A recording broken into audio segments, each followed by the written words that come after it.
Our Massachusetts mid-year report is out, and I want to talk about the statistics with you. What we are measuring here is January 1st to June 30th, 2024, to the same exact period in 2025. Home sales are up 3.1%. Average sale price up 3.4%. I'll be honest, I was a little surprised to see that. I expected that they wouldn't be up really at all. I thought it would be flat, so that was good news. Homes listed up 9.7%. Very exciting to see that more home sellers are starting to list their homes. This is good news. Homes pending up 2.5, which makes sense because sales are up 3.4. And price changes, this is something to note. 35% increase in price changes. So Massachusetts homeowners, Massachusetts home sellers, Massachusetts home sellers that want to be home sellers in the months to come, you need to be realistic with your price. You don't want to end up being one of these statistics. Now, it's not the end of the world if you have to adjust your price, but it doesn't set you up the best way. The best way is to price right from the beginning. So I wanted to point that out so that you would all see. Truthfully, I feel that sales being up 3.1% is pretty darn good for Massachusetts. We had the first really winter in 3 years?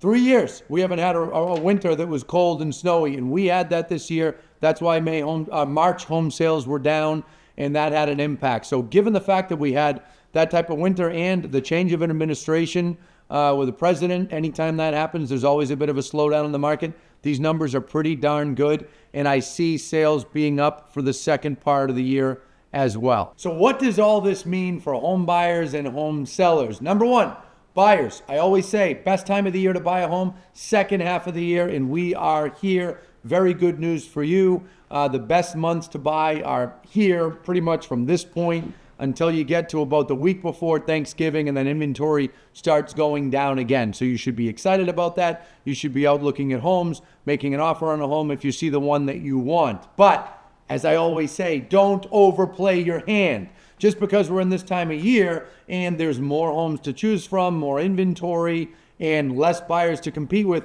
doesn't mean that suddenly homes are going to sell for 20% less than they are worth. But will they sell for a bit less than they did in the spring?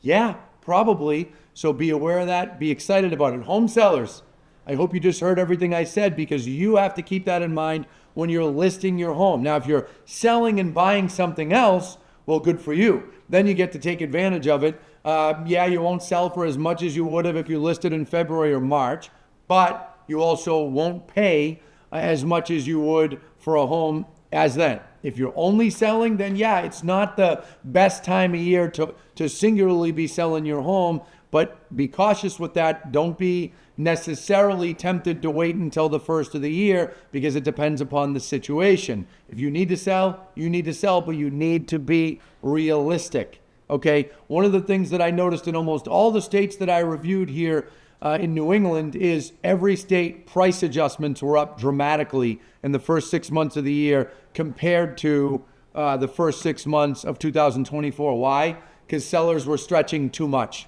And there were a few years there that you could stretch and you'd get the number. Not now. Those days are behind us. You have to be more realistic. So keep that in mind. I also want to talk mortgage interest rates for a minute.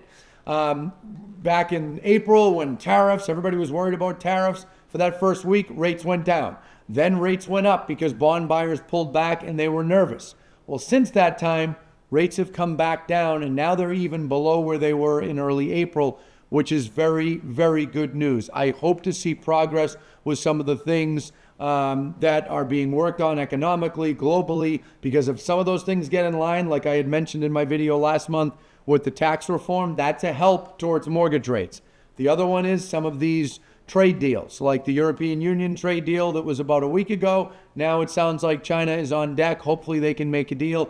That will have an impact on rates, as well as many, many other factors. So I do see rates getting better and better as we get close to the end of the year. And it's nice to see that they've settled down a bit since sort of going up about a half a point back in April. It's nice to see that they've settled, but I think there's brighter times on the horizon for home buyers and home sellers, because it affects both. That's all. Good luck. Happy home buying and happy home selling. Thank you.